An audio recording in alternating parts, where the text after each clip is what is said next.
It's been 10 years since Hurricane Katrina. We all know that many parts of Louisiana and Mississippi had to start over and rebuild. But did you know that a lot of locations have yet to do so? I'm Tara Taffera. And I'm Holly Biller. In this month's newscast, we are bringing you an interview with Michael Wick, president of the Building Officials Association of Louisiana. DWM assistant editor Nick St. Dennis spoke to him last year when he was in New Orleans. The backdrop for the interview was the Hyatt, a landmark that became infamous after it was struck by Katrina in August 2005. News outlets showed the hotel's blown-out windows as evidence of Katrina's wrath. This building was on TV a lot afterwards, after the storm, because it just so happened this is where the mayor was staying at the time. So a lot of times when you saw a building with the windows blown out and the curtains just flying, that was this building that you were seeing. The other popular building that you would see on TV was the Superdome. The roof sustained a tremendous amount of damage on the Superdome. All that has been redone. So there was a tremendous amount of damage from both wind and storm surge. The storm surge is what really got Mississippi. That's what took those buildings out. But it was almost a sickening feeling when you see that kind of damage and people being in, you know, obviously the mayor being here, they thought this was a safe building to be in, and obviously it was not. Our interview starts with building codes prior to Katrina, or lack thereof. In short, there really were no mandatory statewide building codes in Louisiana. Luckily, Wick says things are different now, much different. You know, prior to Katrina, there was no statewide building codes. You had certain jurisdictions in the state that had building codes, but it was only a handful, and they weren't always kept up to date because there was no mandated code. But after Katrina, the state adopted a mandatory statewide building code, which every jurisdiction in the state has to enforce. It gets updated every 3 years. And so there's generally a lot more building code enforcement today than there was prior to Katrina. The state was very aggressive after Katrina, where, you know, most states will kind of phase it in over time. However, the state didn't feel like that would be a good idea based on the disaster that we had just had and the realities of insurance companies leaving and so forth. So they implemented it very quickly. By 2007, we had the whole suite of codes for both commercial and residential structures. As devastating as Katrina was, it was reassuring to hear Wick tell how swiftly the state took action.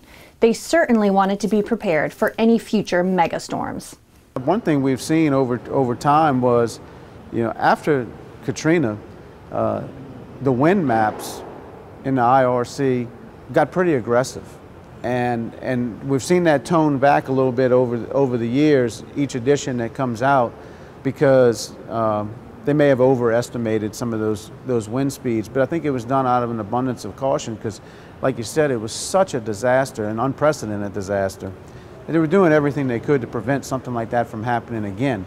In fact, the state was hit by additional hurricanes, and Wick says the code changes had a real impact in preventing widespread damage.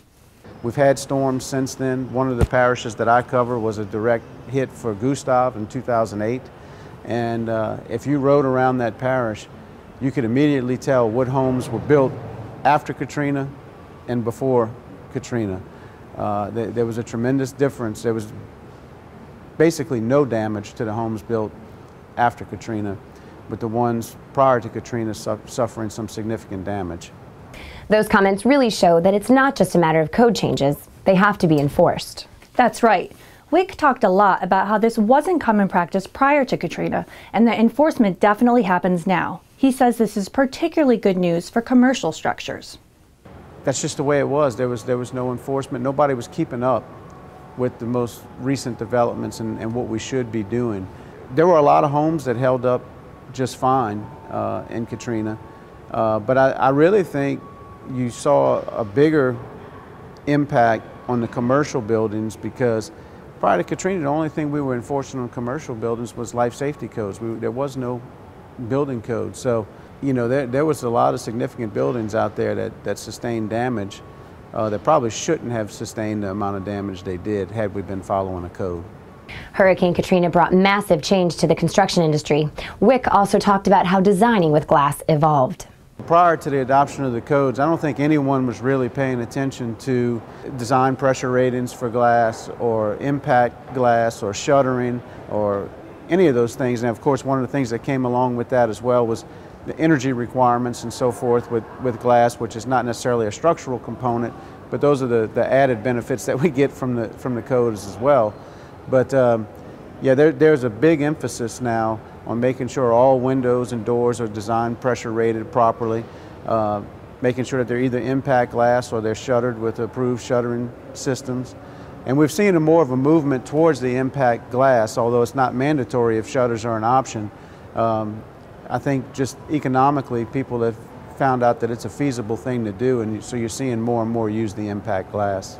I think there's more of an awareness of when you are designing something with a lot of glass and so forth, that there's a lot of elements that you need to take into account other than just it looks nice.